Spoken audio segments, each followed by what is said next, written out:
네, 청년기본법이 뭐지? 이런 건데요.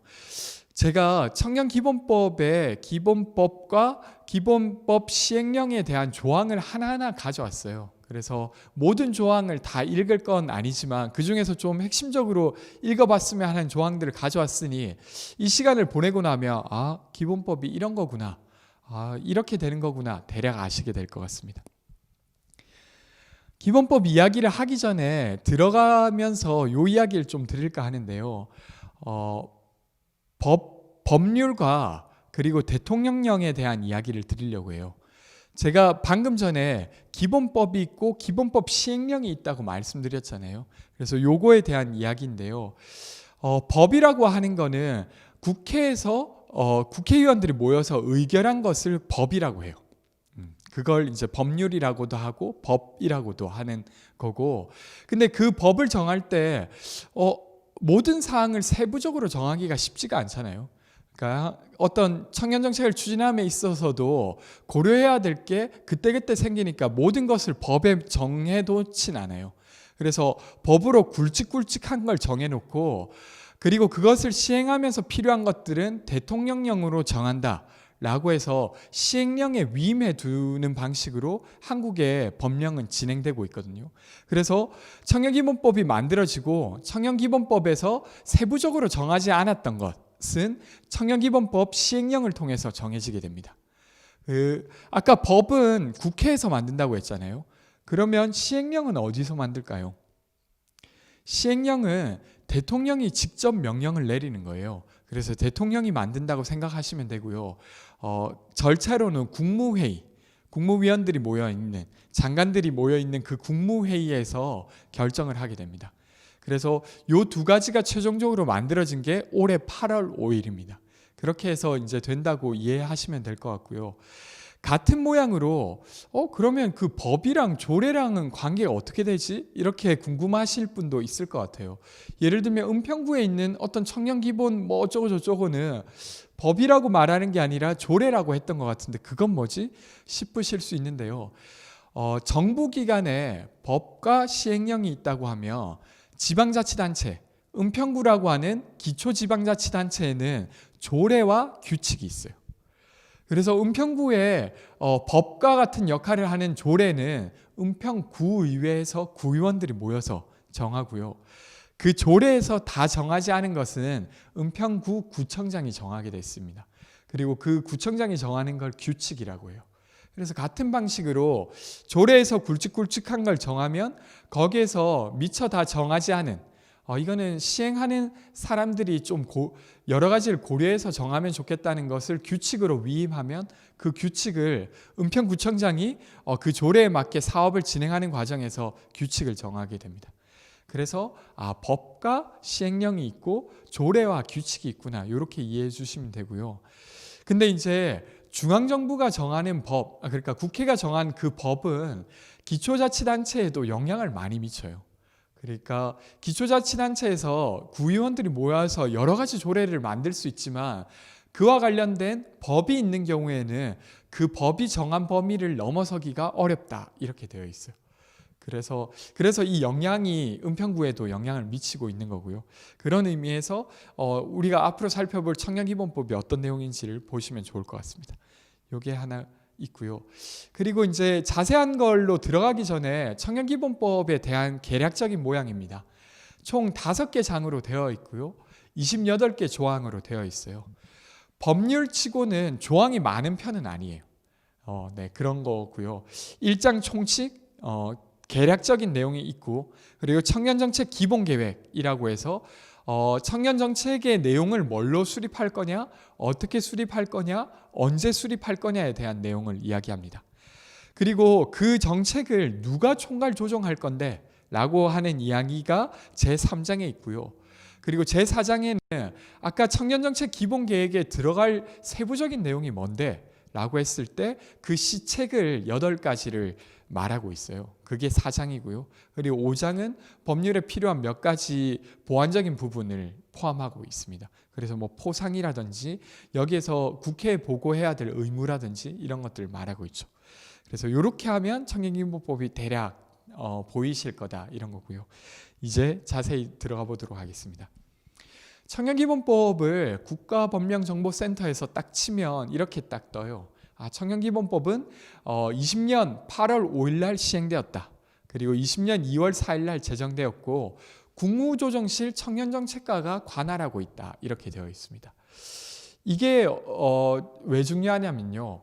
원래 청년기본법이 만들어지는 과정에 이 청년기본법을 어디에 둘지가 되게 논쟁거리였어요. 일자리 문제를 많이 다뤄야 되니까 고용노동부에 청년기본법을 관할하게 해야 되지 않을까? 아니 여성가족부에 두는 게 좋겠어. 아니야 이거는 좀 총괄적인 이야기를 하니까 기획재정부에 두자. 막 이런 이야기들을 막 했죠. 그렇게 하다가 최종적으로는 국무총리실에 두기로 한 거예요.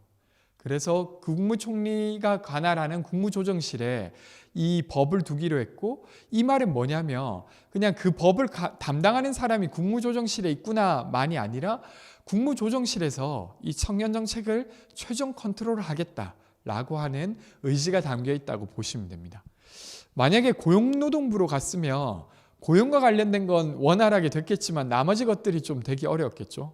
여성가족부도 마찬가지 어려움이 있었을 테고. 그래서 어떤 청년정책이라고 하는 게 어떤 특정 영역에만의 정책적 내용이 아니라 모든 분야에 연결되어 있다라고 하는 것들이 이렇게 담겨 있습니다. 그래서 국무조정실에서 이걸 하고 있고요.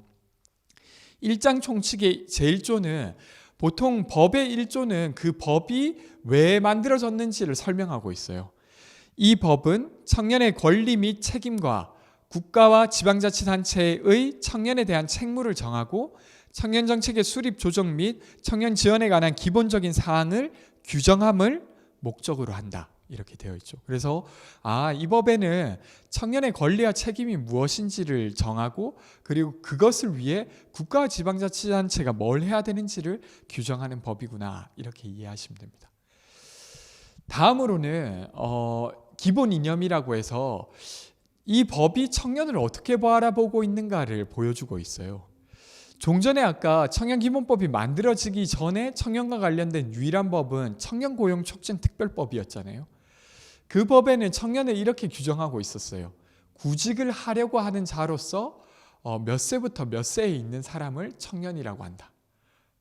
근데 생각해보면 어떤 나이대에 있어도 구직을 당장은 안 하고 싶어 할 수도 있잖아요. 약간 휴식기를 가질 수도 있고 공부를 할 수도 있고 이런데 그런 사람들은 지난 청년고용촉진특별법에 의하면 청년이 아닌 것처럼 다뤄졌어요. 그러니까 청년이라고 하는 이미지는 뭔가 구직하려고 되게 노력해야 되는 이런 이미지였던 거죠. 근데 이 법에는 완전 다르게 규정하고 있습니다. 이 법은 청년이 인간으로서 존엄과 가치를 실현하고 행복한 삶을 영위할 수 있는 권리를 보장받으며 건전한 민주 시민으로서의 책무를 다할 수 있도록 하는 것을 기본 이념으로 한다.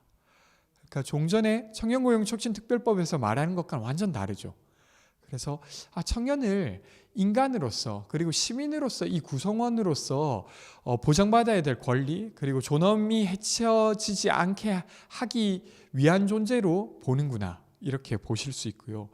이것은 사실 되게 큰 패러다임이에요. 그러니까 어떤 젊은 나이의 시민을 일해야 하는 자로 보는 게 아니라 그 자체로 되게 존중받아야 할 자로 보는 것이니까 큰 변화라고 볼 수 있습니다. 그리고 이게 바로 이어서 정의에도 나타나는데요. 2조의 기본 이념을 넘어 3조에는 보통 그 법에 등장하는 어떤 개념들을 정의를 하는 경우가 많아요. 여기에도 청년을 정의하고 있는데요. 이 법의 청년이란 만 19세에서 34세 이하인 청년을 말한다. 이렇게 되어 있고요. 연령에 대한 부분이 있는데 그 전에는 청년고용촉진특별법에는 만 15세에서 29세까지만 청년으로 봤습니다. 그리고 고용을 의무로 해야 되는 부분에 한해서만 34세까지로 늘린다. 이렇게 봤는데 이제 청년기본법이 만들어지면서는 아예 청년의 나이를 19세에서 34세로 한다. 이렇게 정한 것이죠. 그리고 뒤에는 이런 표현이 있어요. 다만 다른 법령과 조례에서 청년에 대한 연령을 다르게 적용하는 경우에는 그에 따를 수 있다. 이렇게 말하고 있어요. 이게 뭐지? 이렇게 생각하실 수 있는데 아까 이야기 드렸다시피 청년기본법이 처음 만들어지면서 청년정책을 만들어낸 게 아니라 이미 여러 가지 청년고용촉진특별법에 의해서도 아니면 지방정부가 만든 여러 청년기본법에 의해서도 이미 시행되고 있었던 거예요. 그리고 그 시행되어 오고 있는 과정에서 예를 들면 도시권에 있는 서울 같은 경우는 청년들, 그러니까 젊은 시민이 워낙 많으니까 청년의 나이를 한 29세로 하면 충분하지 않을까? 아니면 34세로 하면 충분하지 않을까? 이렇게 이야기하지만 어떤 그 농촌 지역의 어떤 군에서는 야, 청년을 29세로 하면 진짜 청년이 없어. 그래서 우리 군은 40세로 할게. 아니야. 우리 군은 45세까지로 할게. 이렇게 정한 군도 있어요. 그러니까 어떤 그 지역사회의 모양에 따라 청년의 적절한 나이를 좀 달리 규정했고 그렇게 진행해 오고 있었던 거예요. 그래서 이 법이 만들어지면서 이 법은 기본법이기 때문에 이 법에서 정하면 사실 그것을 따르게 되어 있거든요. 그래서 그걸 어떻게 할까 고민하다가 종전에 이미 조례로 하고 있는 곳은 그것을 존중해 주자 이렇게 이제 하게 된 거죠. 그래서 다만 다른 법령이나 조례에서 정하는 바가 있으면 그것을 따르겠다라고 하는 부분입니다. 그래서 다른 법령과 조례가 자율적으로 이것을 정할 수 있게 청년의 나이를 조금 다르게 정할 수 있게 하자라는 것이고요. 꼭 조례가 아니더라도 예를 들면 청년 창업과 관련한 정책들은 34세가 아니라 39세까지도 늘려야 되지 않나? 이런 고민을 할 수 있잖아요. 그럼 청년 창업과 관련된 조례에서 청년은 39세까지로 한다라고 하면 그렇게 해도 좋다라고 하는 부분입니다. 네, 이렇고요. 4조에는 그러면 아까 국가지방자치단체가 이걸 하기 위해서 뭘 해야 되느냐라고 하는 부분을 정하겠다라고 하는 게 이 법의 취지였잖아요. 그래서 그것을 명시하고 있습니다. 1항 국가지방자치단체는 청년발전에 필요한 법적 제도적 장치를 마련하여 시행하여야 한다. 이렇게 하고 있어요. 법에서 시행하여야 한다라고 하는 것과 시행할 수 있다라고 하는 거 그것이 규정하는 바가 되게 사실은 현실 세계에서는 엄청 크게 달라요. 그러니까 만약에 이 조항도 시행할 수 있다라고 하면 국가나 지방자치단체가 그것을 안 해도 되는데 하려면 할 수도 있다 이런 이야기가 되거든요. 근데 여기에는 시행하여야 한다라고 되어 있잖아요. 그럼 이건 의무적으로 해야만 하는 것이 돼요. 그래서 이 법에 의해서 국가뿐 아니라 모든 기초지방자치단체, 광역지방자치단체가 이제는 청년 발전에 필요한 법적 제도적 장치를 마련해야만 하는 겁니다. 이미 이 법이 없었어도 은평구청은 그것을 하고 있었지만 다른 기초자치단체에서는 그것을 하지 않는 구 같은 경우는 이 조항을 통해서 그것을 이제 고민하게 되는 것이죠. 마찬가지로 청년정책 수립 절차에 청년의 참여 또는 의견 수렴을 보장하는 조치를 하여야 한다. 이렇게 되어 있죠. 그래서 이렇게 이해하시면 되고 이 법이 만들어짐으로써 대한민국의 국가기관이 이런 것들을 다 하게 되겠구나라고 이해하시면 됩니다. 그리고 다른 법률과의 관계라고 하는 조항이 6조인데요. 이거는 아까 기본법이라고 하는 걸 잠깐 언급드렸잖아요. 그러니까 청년과 관련된 법은 앞으로도 더 많이 만들어질 수 있어요. 그 전에 청년고용촉진특별법이 있었던 것처럼 예를 들면 이런 게 있을 수도 있죠. 청년 주거 관련한 법 이런 것들을 만들 수도 있고 청년 마음건강법 이런 것들을 만들 수 있어요. 근데 그런 법들이 만들어질 수 있는데 그 법들이 청년발전, 청년지원, 청년정책에 관하여 만약에 다루는 법이라고 하면 다른 법률에 특별한 규정이 있는 경우를 제외하고는 이 법에서 정하는 바를 따른다. 이 법이 정해놓은 것을 벗어나기 어렵다. 이렇게 하는 거고요. 그리고 마찬가지로 2항도 관련된 법률을 제정하거나 개정할 때는 이 법의 취지에 맞도록 하여야 한다라고 되어 있습니다. 이런 게 기본법으로서의 위상이에요. 청년과 관련된 법 중에서는 이 법이 약간 대장 법안 같은 거죠. 그래서 이 법이 정하는 바를 넘어서기는 쉽지 않게 되는 겁니다. 이게 6조였고요. 그리고 다음으로는 이제 청년정책 계획을 이제 세울 건데 그 정책 계획은 어떻게 수립되고 누가 수립하고 이런 이야기를 하는 겁니다. 그래서 2장 청년정책 기본계획 등 8조로 시작합니다. 청년정책 기본계획의 수립. 1항 국무총리는 5년마다 청년정책에 관한 기본계획을 수립 시행하여야 된다. 이렇게 되어 있어요. 그래서 5년마다 정부는 청년 정책에 대한 기본 계획을 수립하고 그 기본 계획에는 다음 각 호의 사항이 포함되어야 한다라고 명기합니다. 청년 정책의 기본 방향, 추진 목표, 그리고 청년 정책에 관한 분야별 주요 시책 이런 것들을 포함시키도록 한다라고 되어 있고요. 구체적인 내용은 분야별 주요 시책에 많이 포함되어 있어요. 그래서 그것을 나중에 보도록 하고요. 그리고 그것을 누가 수립하냐라고 했을 때 8조의 사항으로 넘어가면 이 기본계획의 수립 및 변경은 제13조에 따른 청년정책조정위원회의 심의를 거쳐 확정한다. 이렇게 말해요. 청년정책조정위원회가 뭐지? 이렇게 생각하실 수 있는데요. 좀 이따 보겠지만 이 청년정책을 최종적으로 결정할 곳을 청년정책조정위원회라고 두고 여기에는 정부 부처의 사람들도 들어오고 민간의 청년들 아니면 전문가들도 들어온 기구를 말해요. 그래서 정부가 단독으로 정하는 게 아니라 민간과 함께 정하겠다라고 하는 부분입니다. 그리고 아까 기본계획은 5년 만에 한 번씩 수립하겠다고 했잖아요. 그리고 근데 그것을 좀 더 구체적으로 시행하기 위해서는 시행계획이라고 하는 걸 두겠다고 하고 있어요. 그래서 구조는 연도별 시행계획의 수립 및 시행 등이라고 되어 있고 1항에서는 관계 중앙행정기관의 장과 시도지사는 기본 계획에 따라 연도별 시행계획을 매년 수립 시행하여야 된다. 이렇게 되어 있어요. 그래서 기본 계획은 5년마다 수립하면 되지만 매년 어떤 청년 정책을 할지는 매년 시행계획이라고 하는 걸 수립해서 수립하고 시행하여야 되는 거구나. 이렇게 적어놨구나. 이렇게 이해하시면 되고요. 관계 중앙행정기관의 장과 시도지사는 1항에 따라 다음 연도 시행계획 및 전년도 시행계획에 따른 추진 실적을 매년 국무총리에게 제출하여야 하며 국무총리는 제출된 시행계획을 점검하여 관계 중앙행정기관의 장과 시도지사에게 시행계획의 조정을 요청할 수 있다라고 되어 있어요.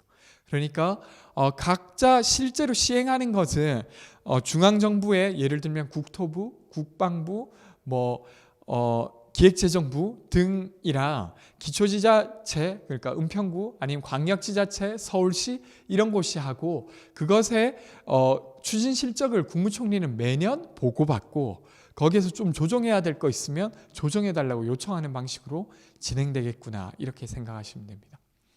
그러면 아마 이제까지 청년정책은 전혀 신경 안 쓰고 있었던 곳까지 아마 이 법에 의해서 아마 하게 되겠죠. 그런 면에서는 좀 청년정책이 좀 더 촘촘하게 된다는 면에서는 좋은 일일 테고, 근데 반대로 국무총리가 사실은 그 지자체에서 잘하고 있는 것을 막 간섭하거나 아니면 괴롭히면 어떨까 이런 생각도 할 수 있어요. 실제로 5년 정도 전에 청년수당이 처음 만들어졌을 때 그것을 서울시에서 하겠다고 했지만 정부가 사회보장위원회라고 하는 걸 통해서 그 정책이 시행되지 못하게 막았던 적이 있거든요. 그래서 그렇게 악용되지는 않아야 될 텐데 이런 우려가 동시에 존재하는 조항입니다. 그래서 실제로 이것이 어떻게 집행될지는 저희가 좀 더 지켜봐야 될 것 같습니다. 그렇게 있고요. 11조로 넘어오면 이런 것들을 시행하기 위해서 실태조사를 해야 된다라고 되어 있습니다. 그래서 정부는 기본계획 등 효율적인 청년정책을 수립하기 위해 청년의 고용, 주거, 교육, 문화 등에 대한 실태조사에 공포하여야 한다 이렇게 되어 있죠. 이것도 할 수 있다가 아니라 하여야 한다는 거니까 앞으로는 어떤 주기별로 청년 실태조사가 매번 나오는 겁니다. 하여야 한다라고 명기했으니까요. 그리고 그걸 어떤 식으로 더 구체적으로 하느냐를 제가 청년기본법의 시행령을 가져와 봤어요. 그러니까 이제까지는 다 기본 법에 대한 부분을 보다가 아까 어떤 구체적으로 법에서 정하지 못한 것들은 시행령에서 정한다고 했잖아요. 그래서 그 시행령의 일부 청년 실태조사와 관련된 부분을 가져와 봤습니다. 그래서 청년기본법의 시행령 8조에는 아까 청년기본법에서 정하지 않은 것들 몇 가지를 언급하고 있어요. 여기 보면 청년 실태조사는 법 제11조 1항에 따라 실태조사는 청년에 대한 다음 각 호 사항이 포함되어서 실태조사해야 된다. 이렇게 돼 있고 거기에 내용은 성별, 연령, 학력, 혼인 상태 등에 대한 청년의 일반 특성도 포함돼야 되고 소득이나 지출, 주거나 소비 생활, 취업 상태나 근로환경 일자리, 교육이나 직업 훈련, 놀이나 여가, 건강복지 서비스 등이 포함돼야 된다. 그래서 여기에 적혀 있는 건 꼭 거기에 포함돼야 되는구나라고 대통령이 명령으로 명한 거고요. 그리고 이 항에는 관계중앙행정기관의 장은 2년을 주기로 하여 소관 분야별로 실태조사를 실시하여야 한다. 이렇게 하고 있어요. 그러면 이 실태조사가 2년에 한 번씩은 나오는구나. 청년들이 대략 어떻게 있는지 2년에 한 번씩은 이제 자료로 수합되는 것입니다. 그래서 이제까지는 이런 체계적인 조사가 없었어요. 근데 이제 이 법을 통해서 시행되는 거죠. 그리고 다시 법으로 돌아왔습니다. 예를 들면 실태조사도 있지만 청년정책을 연구해야 된다라고 하는 조항이 12조에 있습니다. 그래서 국무총리는 종합적이고 체계적인 청년정책의 수립 및 시행 및 지원을 위한 연구사업을 수행하여야 한다라고 되어 있고 이 연구사업은 위탁하거나 청년정책 연구시설을 조성할 수 있다 이렇게 되어 있죠. 예를 들면 이 조항에 따르면 청소년 관련한 연구시설이 있어요. 정부가 출연한 그런 것처럼 청년 관련한 연구시설이 국책기관이 만들어질 수도 있는 것이죠. 네, 그렇고요. 다음으로는 이제 3장으로 넘어갑니다. 그러니까 아까 말했던 그런 기본 계획을 누가 정하느냐에 대한 이 부분을 말하고 있어요. 3장에 청년정책의 총괄조정이라고 되어 있고 13조에 청년정책 조정위원회가 등장합니다. 아까 청년정책 기본계획 및 시행계획을 점검하는 조직이 청년정책 조정위원회였잖아요. 그래서 그 조정위원회가 구체적으로 어떻게 구성되어 있는지를 말하고 있습니다. 1항에는 청년정책에 관한 주요 사항을 심의 조정하기 위해 국무총리 소속으로 청년정책 조정위원회를 둔다라고 되어 있고 이 위원회는 다음 각 호의 사항을 심의 조정한다.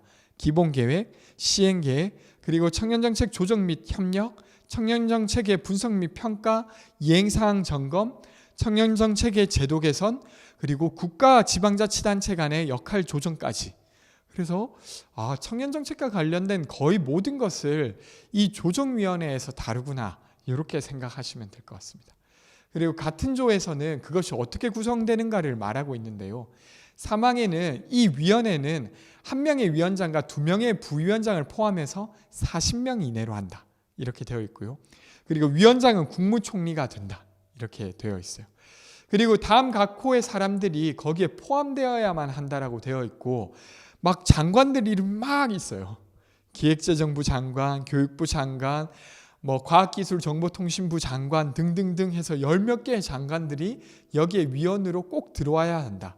이런 위원들을 당연직 위원으로이라고 하거든요. 그래서 당연직 위원으로 정부 부처에서 장관들이 들어오고요. 그리고 다른 걸로는 3에는 청년정책에 관한 전문 지식과 경험이 풍부한 사람 또는 청년단체의 대표 등 청년을 대표하는 사람 중에서 위원장인 국무총리가 위촉하는 사람들을 포함하게 되어 있습니다. 그래서 어젠가 발표가 났어요. 청년정책 조정위원회는 다음과 같은 사람으로 한다. 이렇게 해서 청년이 12명 정도가 포함돼서 발표가 됐습니다. 그래서 그 사람들이 이제 대한민국 청년정책을 한동안 관장하는 것이죠. 네, 그렇게 됐고요.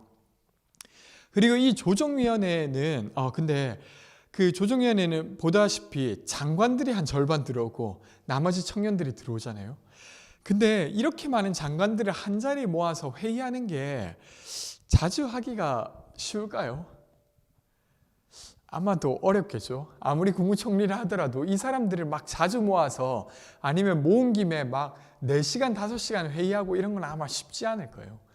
그래서 장관급 그 사람들이 들어와서 여기서 결정된 것은 영향력도 크고 집행될 가능성은 높지만 자주 모이긴 힘들겠구나 이런 생각을 할 수 있습니다. 그리고 모여봐야 한 2시간을 넘기가 어렵겠구나 이렇게 생각할 수 있죠. 그러면 이 위원회는 사실상 막 논의하는 위원회라기보다 그 전에 논의해왔던 걸 최종적으로 결정하는 위원회가 되겠구나 이렇게 생각할 수 있어요. 그래서 이런 조항을 두고 있습니다. 7항에는 이 위원회를 효율적으로 운영하고 위원회 심의 사항을 전문적으로 검토하기 위하여 위원회에 실무위원회를 두며, 이 실무위원회 나중에도 이야기할 거라 기억해 두시면 좋을 것 같고요.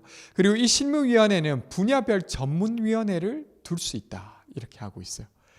그러니까 청년정책 조정위원회에서 다 논의하지 못하는 거 실무위원회와 전문위원회를 통해서 하겠구나, 이렇게 생각하시면 됩니다. 그래서 이렇게 이것을 둘 수 있다 정도가 그 청년기본법의 내용이고요. 구체적으로 어떻게 둘 건데 라고 하는 건 기본법 시행령에 있습니다. 그래서 제가 시행령을 다시 가져와 봤고요. 그래서 시행령에는 시행령 14조에는 실무위원회를 어떻게 구성해야 된다는 부분이 있어요. 한번 보면 1항에 이 법 13조 7항에 따른 실무위원회는 위원장 1명과 부위원장 2명을 포함하여 20명 이내로 구성할 수 있다라고 하고 있고요. 이 실무위원회 위원장은 국무조정실장이 된다, 이렇게 하고 있고, 거기에 당연직 위원으로는 기획재정부 차관, 교육부 차관, 차관들이 쭉쭉 들어옵니다. 한 6명에서 7명 정도 차관이 들어오고, 그리고 나머지는 뭐 청년이라든지 청년을 잘 알고 있는 사람이 들어오게 해서 20명을 꾸리겠다라고 하고 있고요. 그러면 차관급으로 꾸려진 거기에서 최종적으로 청년정책조정위원회에서 의결할 안건들을 여기서 결정하겠구나, 여기서 조정하겠구나 라고 하는 걸 알 수 있고요. 근데 차관들도 한 자리에 모으는 게 쉽지가 않잖아요. 그래서 이 위원회도 너무 자주 모이기는 어려우니까 그 산하에 전문위원회를 두겠다고 하고 있어요. 그래서 같은 시행령 16조에는 전문위원회가 있습니다. 실무위원회의 위원장은 필요한 경우 실무위원회의 다음 각 호의 분야별로 법 13조 7항에 따른 전문위원회를 둘 수 있다, 이렇게 하고 있고요. 그 분야는 5개 분야를 말하고 있어요. 일자리 분야, 교육 분야, 주거 분야, 생활 분야, 참여 권리 분야 5개라고 하고 있고, 그 전문위원회는 위원장 1명을 포함하여 10명 이내로 구성한다. 그러니까 5개 분야에 한 분야당 한 10명 이내로 구성하면 한 50명 정도를 꾸리겠다는 거죠. 그리고 거기에는 청년정책에 관한 전문 지식과 경험이 풍부한 사람, 또는 청년단체 대표 등 청년을 대표하는 사람 중에서 실무위원회 위원장이, 아까 그 실무위원회 위원장은 국무조정실장이었잖아요. 그 조정실장이 위촉해서 한다, 이렇게 되는 거죠. 그러면 이 이야기를 다 종합해보면 전문위원회에서 분야별로 모여진 전문가들이 한 10명 정도가 막 논의해서 실무위원회로 올릴 안건들을 정리하는 거죠.